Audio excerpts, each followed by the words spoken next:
Yes. Nice track, that one. Well, very nice. Yeah. Well, the probable sum is what we're going to end up with at the end of the Clegg-Cameron alliance. The probable sum is going to be awfully expensive. The prodigal son is the only one that would actually lead us out of this. But we're back with Elder Raushia, because the transliteration of this is wrong. It's turned it into a K.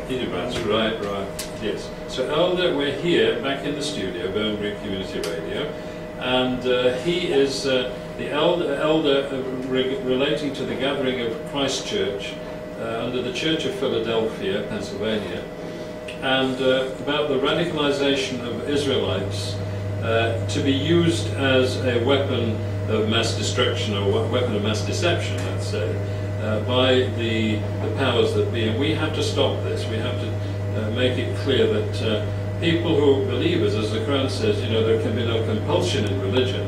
And the people of the book have, of course, the book that was revealed to Moses is our book, because it precedes the book that was mentioned in Deuteronomy of whoever came with that book. The words that were put into the mouth of that prophet also must conform with the truth of what's in this book. So we have to look for the truth, and we have been diverted and we've been deceived, because the genius of Satan is convincing half the world he doesn't exist and the other half that they're not following him. So we have to be sure that we do understand. So what would you like to come back? Now, we have the very important book by Arthur Koestler, The 13th Tribe. And I remember reading this many years ago. Koestler, of course, he died in strange circumstances, because, of course, he was pointing out that what are the children of Japheth doing in the tents of Shem? And so this 13th tribe. So most, as David Ben-Gurion said, who was the first Prime Minister of Israel, he didn't believe in God, but thought God believed in him. And so Golda Meir, 90% of Israelis are atheists. They don't believe in God, they believe God believes in them. But you mentioned something in passing. What do the other 10% believe? Well, if you read, now you have Arthur Koestler's book. No, you said 90%.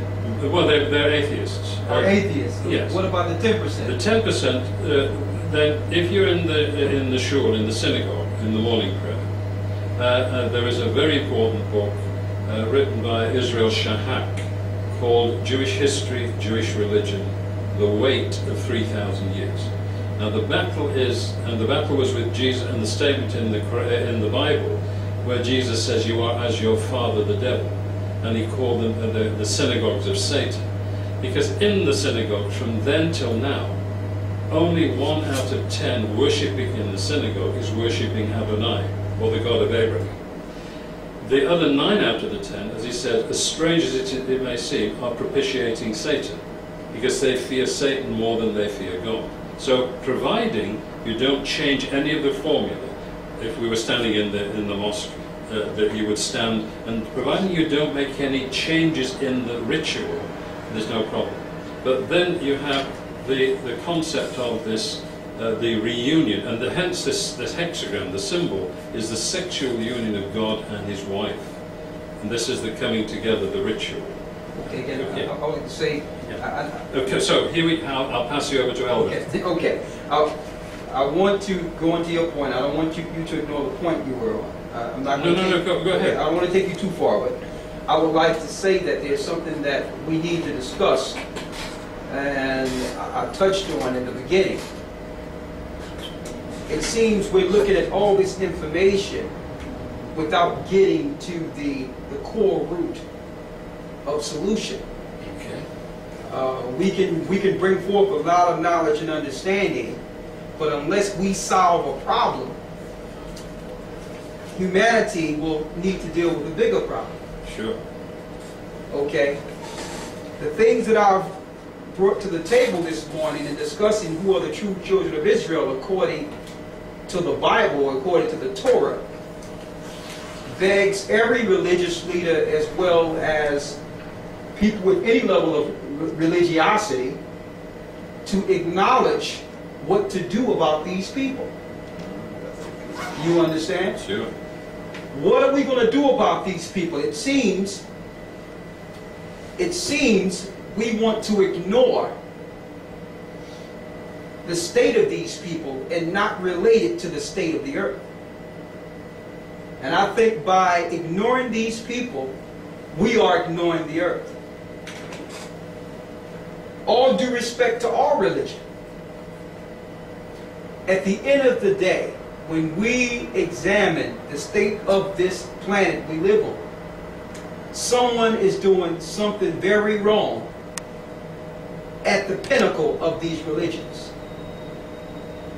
Based on the end result, it leads to war, bloodshed, destruction, hatred, dejection.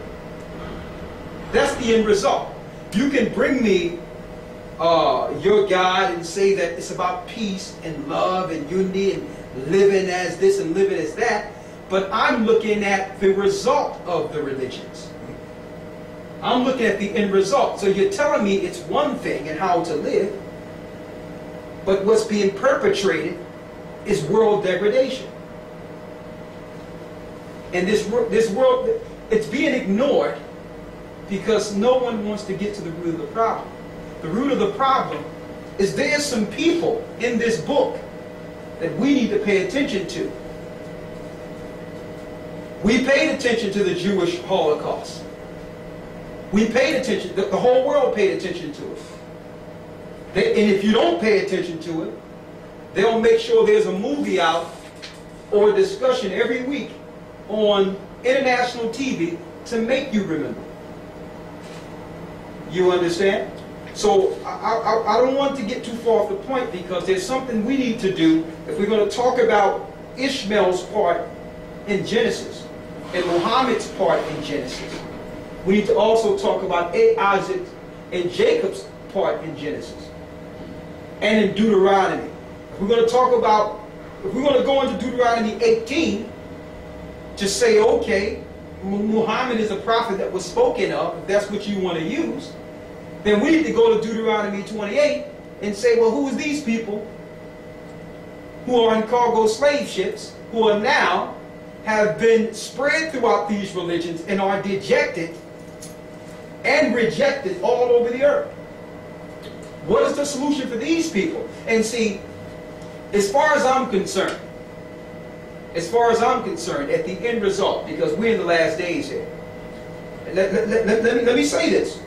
As far as we are concerned, religion has been the demise of the people written of in this book.